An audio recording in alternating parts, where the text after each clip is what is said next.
นี่บ่มีทฤษฎีอิหยังสิมาล้มล้างได้เราใส่แบตเตอรี่อยู่เท่าไหร่16หน่วยเนาะ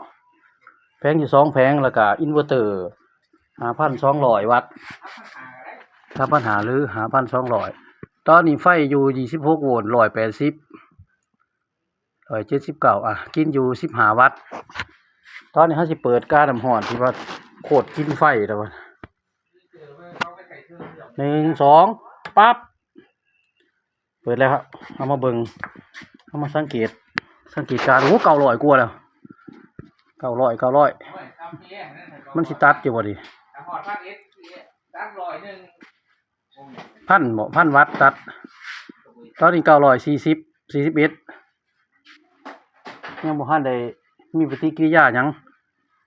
มันต้องขึ้นมามันต้องฮ้อน938ไฟเหลือ 24.6 นั่นดิอินเวอร์เตอร์ทำงานแล้วมีเสียงพัดลมทำงานแล้วแล้วเรามาส่องเบิ่งว่ามันหรือยังมิดอยู่นี่คือการทดสอบแบบอีหยังก็สร้างหัวมันเนาะเขาเอิ้นสร้างหัวมันบ่มีทฤษฎีอีหยังสิมาปราบลงได้ไปแล้วผ่านไป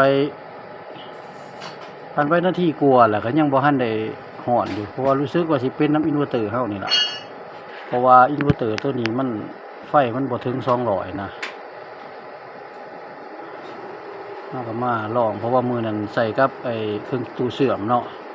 พอตู้เสื่อมปุ๊บมันโดนกระชากไว้มันก็เลยบ่ถึง200ตอนนี้ลองกับไอ้900กว่าแล้ว900กว่าวัตต์เราจะกาต้มน้ำแบบกินไฟนี่แหละยังบ่ทันมีความหอนเลยเงียบกริบถ้าปกติแล้วนี่เสียบมันบ่ถึง5นาทีเท่านั้นมันจะทันทีเลย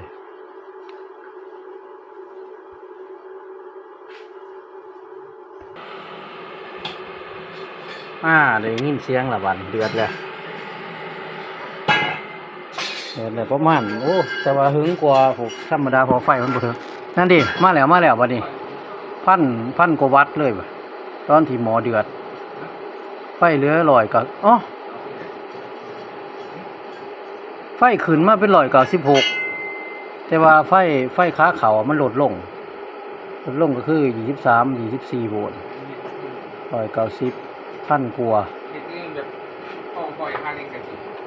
เบ็ดเรือหน่อยปุ๊บแบตเรือหน่อยนี่สังเกตก่อนแบตดันซ้ายนี่แบตดันซ้ายมันขึ้นอยู่ขีด DC นี่ DC นี่ตกลงก็คือไฟมันสิเหลือ23บัดนี้เพราะว่าโวลต์เพิ่มขึ้นมันดึงกระแสเพิ่มขึ้นมันก็สิเป็น202แล้วเด้นี่ขึ้นมาเลย202โวลต์เลยเด้ของ AC นี่แต่ว่าวัตต์นี่เป็นพันของกาต้มน้ำเดี๋ยวเฮาสิเบิ่งไปจนกว่ามันสิตัดจนกว่าหมอสิตัดก็คือตัดในที่นี่ก็หมายถึงว่ามันหอนอ่ะมันพอแล้วเพราะมันสิใส่เวลาหึงนี่แต่ว่าก็บ่เป็นหยังถ้าอินเวอร์เตอร์บ่ตัดปกติแล้วที่ร่องอยู่หน้าแบต4ก่อนตัดปั๊บไปโดดอินเวอร์เตอร์ห้องกิ๊กทันทีเลยเดือน14ไฟตัดแล้วบาดนี้ถือว่าสุกแล้วน้ำร้อนมันเรียนลงจาก200 216บ่เรียนลงเลยมันยังทำใจอยู่เด้ตอนนี้ถามวังหันจุดสิตัดถ้าพันเท่าใดก็กิน 1,300 วัตต์ 1,300 วัตต์เนาะวังหันบ่ได้ทายไว้